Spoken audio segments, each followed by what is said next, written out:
मंदिर हमले को लेकर लगातार ये कहा जा रहा है कि आरोपी अहमद मुर्तजा अब्बासी का आतंकी कनेक्शन है। इसी बीच एक नया खुलासा हुआ है। करीब 13 दिन पहले आतंकी संगठन ISIS ने एक वीडियो और तस्वीरें जारी कर ये दावा किया था कि भारत में ISIS के 4 स्लीपर सेल काम कर रहे हैं। तस्वीरों में आप देख सकते हैं कि आतंकी हाथ में उसी तरह के हथियार लिए हुए दिखाई दे रहे हैं जिस तरह के हथियार लेकर मुर्तजा गोरखनाथ मंदिर पहुंचा था और सुरक्षा कर्मियों पर हमला किया था। ये भी खुलासा हुआ है कि मुर्तजा ISIS से जुड़े वीडियो देखता था। अब जांच एजेंसियां इस हमले के ISIS कनेक्शन की जांच कर रही हैं। इतना ही नहीं, पुलिस से मिली जानकारी के अनुसार मुर्तजा एक व्हाट्सएप ग्रुप चलाता था। इस ग्रुप में यूपी के साथ ही देश के अलग अलग हिस्से से लेकर नेपाल तक लोग जुड़े हुए थे। ATS की टीम ने ग्रुप के सदस्यों की पड़ताल कर उनकी धरपकड़ की शुरुआत कर दी है। ATS कानपुर, नोएडा, संभल और शामली समेत अन्य जगहों से उठाए गए कई युवक व्हाट्सएप ग्रुप के ही मेंबर थे। मुर्तजा के ग्रुप से जुड़े सदस्यों से ATS और अन्य खुफिया एजेंसियां पकड़कर पूछताछ करने की कोशिश कर रही हैं। पुलिस अधिकारियों के मुताबिक अब्बासी ने मुंबई में अपनी शिक्षा पूरी की है, जिसके बाद उसने कुछ समय के लिए जामनगर में एक बहुराष्ट्रीय कंपनी में काम किया था। जांचकर्ताओं ने कुशीनगर, सिद्धार्थनगर और महाराजगंज जिलों के विभिन्न स्थानों पर तलाशी अभियान चलाया, जहां अब्बासी हाल में ठहरा था। इसके अलावा मुंबई और गुजरात के जामनगर में भी दल भेजे गए हैं। वहीं खबरें तो ये भी आ रही हैं कि गोरखपुर मंदिर अटैक के आरोपी मुर्तजा के ISI कनेक्शन के पीछे हनी ट्रैप की थ्योरी भी है।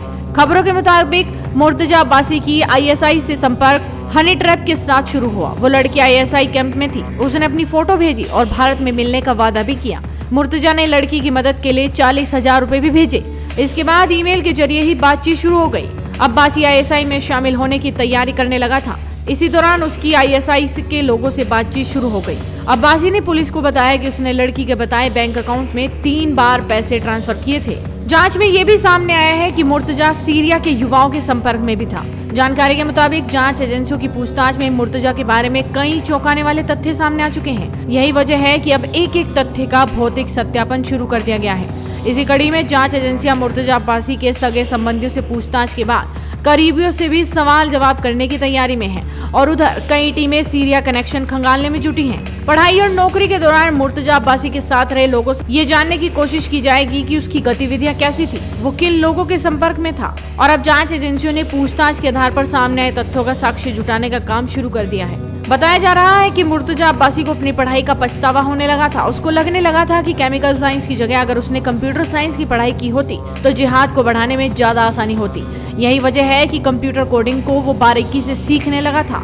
इसका भी वो धीरे धीरे मास्टर हो गया था। इसकी मदद से उसने ऐप बनाने के साथ ही ऐसी ऑनलाइन वेबसाइट को खोजा जिससे रुपये का आदान प्रदान करने पर पकड़ में आना तो मुश्किल था ही, साथ ही विदेश में रुपये भेजना भी आसान था।